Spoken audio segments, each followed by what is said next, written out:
Assalamu alaikum dear viewers. Welcome to e-learning point. This is your host Sir Ali, and in today's video we are going to talk about some regular use phrases which we can express in different ways which can provide more clarity and confidence to ourselves.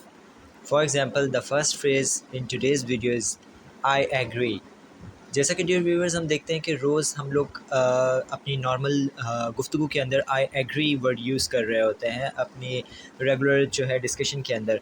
तो इसको हम different ways में बोल सकते हैं जिससे हमारे जो है ना बात करने के अंदर क्लियरिटी आ जाएगी, बात करने में ज़्यादा जो है ना उसमें वज़न आ जाएगा और इससे हमारा कॉन्फिडेंस लेवल बहुत ज़्यादा बूस्ट होता है। ठीक है, तो आई एग्री को हम किस तरह डिफरेंट वेज़ में एक्सप्रेस कर सकते हैं वो आज की हम इस वीडियो में देखते हैं। फॉर एग्जांपल नंबर 1 पे लिखा हुआ है एग्रीड। लाइक आई एग्री को हम सिंपली एग्रीड भी कह सकते हैं। फॉर एग्जांपल अगर आपकी कोई कन्वर्सेशन चल रही है किसी के साथ तो और उसके बीच में आप उस बंदे से जो है वो इत्तेफाक करते हैं उसकी बात से बिल्कुल, तो आप कह देते हैं I agree. Okay, tomorrow we have a plan. कोई आपसे कहता है कि tomorrow we have a plan, we will go to park, तो आप उसको कहते हैं जवाबन आई एग्री। ठीक है, हम जाएंगे, I agree we will go tomorrow. तो उसको आप डिफरेंट वेज़ में कैसे कह सकते हैं? Agreed, simply you can say agreed. इसके बाद हम एब्सोल्युटली भी कह सकते हैं।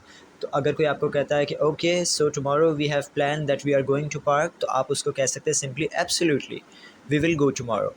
उसके बाद थर्ड वन है अफर्मेटिव। अफर्मेटिव जो है वो सिंपली एक पॉजिटिव जेस्चर को कहा जाता है। जिस तरह से आई एग्री यानी कि आप उससे एग्री कर रहे हैं, तो इसी तरह अफर्मेटिव भी पॉजिटिव जेस्चर होता है कि आप एक किसी भी बात से इत्तेफाक कर रहे हैं, आप उस बात से एग्री कर रहे हैं। नंबर 4 पे आ जाता है we are of one mind. इसमें आ जाता है कि हमारी जो सोच है वो एक ही है, we are of one mind.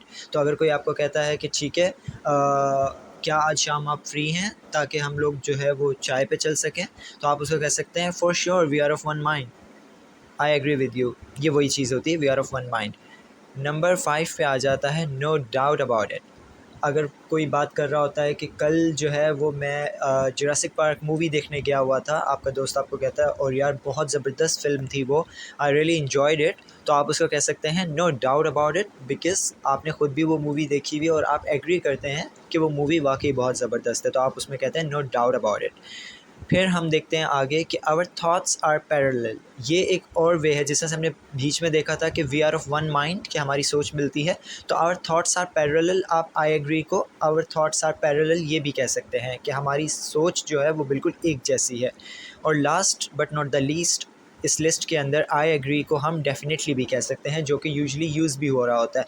तो डियर व्यूवर्स, जैसा आपने देखा कि ये सिंपल फ्रेज़ आई एग्री जो वर्ड है जो हम यूज़ कर रहे होते हैं अपनी डेली बेस कन्वर्सेशन के अंदर, उसको हम किस तरह से इन डिफरेंट 6 to 7 वेज़ के अंदर हम एक्सप्रेस कर सकते हैं, जिससे हमारी कम्युनिकेशन और ज़्यादा स्ट्रॉन्ग हो जाएगी और इससे जो है हमारा कॉन्फिडेंस लेवल बूस्ट हो जाएगा।